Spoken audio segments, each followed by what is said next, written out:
Bonjour, bonjour, bienvenue sur le plateau de Bâti-Journal TV. Nous sommes toujours à Montpellier, nous sommes au Congrès national du bâtiment durable et avec mon invité ce matin, nous allons parler démarche de certification NF Habitat, NF Habitat HQE et on va voir comment ces certifications sont vecteurs de transformation. Avec moi pour en parler, Sébastien Chaussegros. Bonjour. Bonjour. Vous êtes à la direction région Grand Sud, Cercal. Et je n'ai pas vos fonctions, donc vous allez nous les dire. Absolument, je suis directeur des régions Sud pour Cercal depuis un peu plus d'un an. D'accord. Ben, justement, Cercal, qu'est-ce que c'est ? Alors Cercal, c'est une filiale de l'association Qualitel, et pour vous parler de Cercal, je me dois de parler de l'association Qualitel. Qualitel est une association à but non lucratif, loi 1901, créée en 1974 à l'initiative de l'État, pour promouvoir la qualité du logement en France dans le contexte qui est celui des années 70 où en matière de qualité, eh bien, on peut faire mieux. Et donc c'est la mission qui est confiée à Qualitel. Et une des manières de mener à bien cette mission, c'est par la certification d'opérations de construction, de rénovation ou d'exploitation des bâtiments. Alors la certification, c'est quoi ? C'est défini par le Code de la consommation qui le définit comme constitue une activité de certification, l'activité par laquelle un organisme distinct du fabricant, de l'importateur, du vendeur, du prestataire ou du client atteste qu'un produit ou un service est conforme à des caractéristiques décrites dans un référentiel. Une définition un peu compliquée pour dire deux choses simples. La première, c'est la notion de tiers indépendant impartial. Et ça, c'est le comité français d'accréditation qui nous audite chaque année pour l'attester et qui nous délivre une accréditation. Et le deuxième point, c'est le référentiel. Un référentiel porté par Qualitel et Cercal qui est NF Habitat HQE. On va voir le contenu de ces référentiels et ce que sont ces référentiels. Mais j'ai quand même une question. On a encore besoin aujourd'hui d'attester de la qualité des logements qui sont construits. On n'a pas réglé notre problème depuis les années 70 ? Alors, on a fait mieux et beaucoup mieux. C'est clair que les réglementations thermiques aidant en termes de performance énergétique, on a divisé par 5 les consommations moyennes d'un bâtiment depuis les années 70, depuis cette première réglementation thermique. Mais l'emploi de nouveaux matériaux, de nouvelles techniques engendre aussi des malfaçons qu'il convient d'encadrer. Et puis en matière de qualité, il n'y a pas vraiment de ligne d'arrivée, donc on peut toujours faire mieux. On intègre aussi de nouvelles thématiques. Juste après, Patrick Nossan intervient sur la taxinomie, qui est un des nouveaux sujets sur lequel est également Cercal et Qualitel.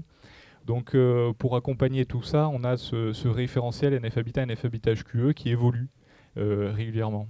Alors on y va sur le référentiel. Ce référentiel, quel est-il ? Et après vous nous direz comment il évolue et surtout comment il s'adapte et comment finalement on arrive à le lier aux enjeux environnementaux qui sont les nôtres. Oui. Alors le référentiel, c'est en fait 4 engagements, la qualité de vie, le respect de l'environnement, la performance économique et puis le management responsable. C'est en fait un cadre que l'on appelle le cadre du bâtiment durable, que l'on porte avec l'Alliance HQE, avec d'autres partenaires. Ce cadre, il se traduit en objectifs et puis en rubriques et en exigences techniques qui vont très concrètement apporter de la qualité dans les logements certifiés. On a donc des exigences qui reprennent des points réglementaires parce que effectivement ça mérite des fois d'accompagner la réglementation. On a des exigences qui vont au-delà du niveau réglementaire pour justement aller plus loin. Et puis on a des exigences de bon sens qui ne sont pas couvertes par la réglementation mais qui méritent un point d'attention particulier. Par exemple, sur les deux derniers. Oui.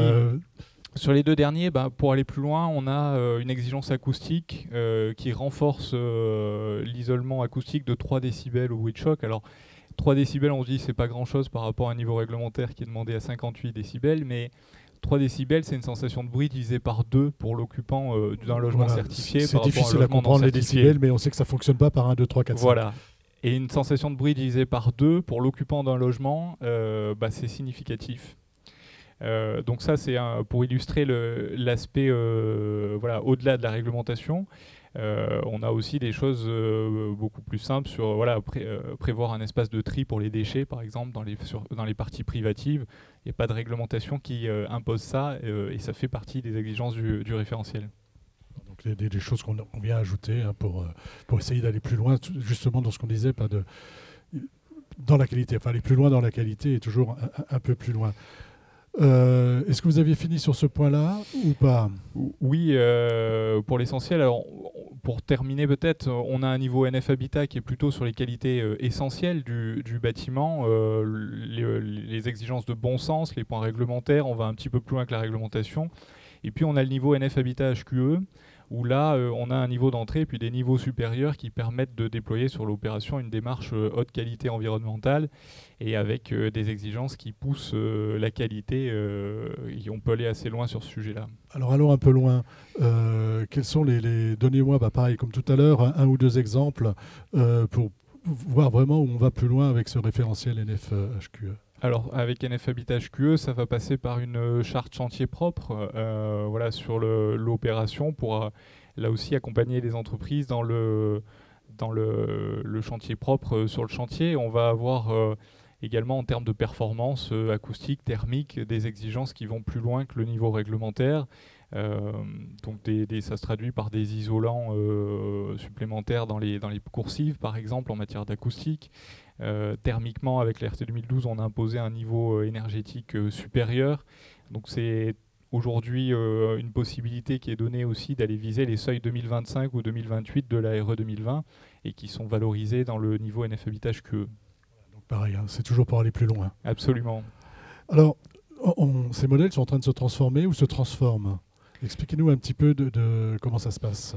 Alors le modèle se transforme, il est en perpétuelle évolution.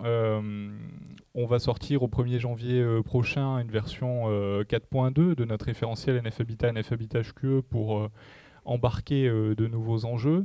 On a développé... Je vais vous demander encore des concrets. Ces nouveaux enjeux, quels sont-ils? C'est par exemple les exigences de la taxinomie. La taxinomie, pour en dire juste un mot, c'est une réglementation européenne qui vise à favoriser le financement des activités vertes et à diriger de manière plus favorable les financements sur ces activités. Notre profil taxinomie permet à un maître d'ouvrage d'attester et de bénéficier là aussi d'un cadre pour aborder cette nouvelle réglementation d'une part et pour attester que son activité et son opération est alignée avec cette réglementation européenne. Donc ce genre de sujet implique d'introduire de nouvelles exigences dans nos référentiels. C'est l'idée de cette 4.2. Et puis on a aussi un ensemble de profils pour plus spécifiquement apporter des réponses sur la biodiversité, avec un profil biodiversité, la qualité de l'air intérieur, l'économie circulaire par exemple, qui sont également des sujets d'actualité qu'on accompagne. Vous saisissez de tous ces sujets qui sont qui sont déjà ou un petit peu dans la réglementation pour aller plus loin, c'est ça ? Oui, pour déjà proposer un cadre à celles et ceux qui veulent aller sur ces sujets-là. Et puis également pour aller plus loin. Alors des fois sur certains sujets on est rattrapé par la réglementation et c'est là aussi où on se dit que on est dans notre mission de promouvoir la qualité du logement en France et d'accompagner les acteurs. Aujourd'hui, il y a une question que je ne vous ai pas posée au début, mais qui est importante. Vous certifiez combien de logements sur la certification à NF Habitat et HQE? Oui, on parlait de transformation des modèles et pour transformer le modèle, il faut amener le plus grand nombre à faire ce pas de la transition énergétique et aller sur des nouvelles façons de faire. Sercal et Qualitel certifient près de 130 000 logements chaque année. C'est près de 30 000 logements en rénovation, 100 000 en construction, 3 millions de logements certifiés depuis l'origine. Alors quelques chiffres pour illustrer l'ampleur et le levier d'action de la certification à l'échelle nationale. C'est la force de Qualitel de pouvoir œuvrer aux quatre coins du territoire avec un réseau de 400 évaluateurs pour accompagner les maîtres d'ouvrage partout sur le territoire national et puis avec une offre HQE à l'international également portée par Qualitel.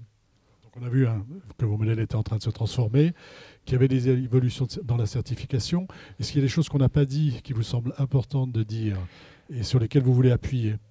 Oui, on a besoin de tout le monde pour faire ces transformations. On a un statut de référent technique qui permet à un maître d'œuvre, un architecte, un bureau d'études de se former à nos référentiels et demain d'accompagner des projets en certification. Donc moi j'encourage le plus grand nombre à nous rejoindre dans la démarche et à porter ensemble ces sujets.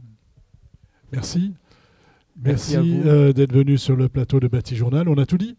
Oui. On a tout dit, c'est formidable. Merci à vous. Un temps d'échange à retrouver sur Bâti Journal TV et sur les sites de nos partenaires que sont le magazine Planète Bâtiment et bien sûr le site du Congrès. Merci à vous. Merci.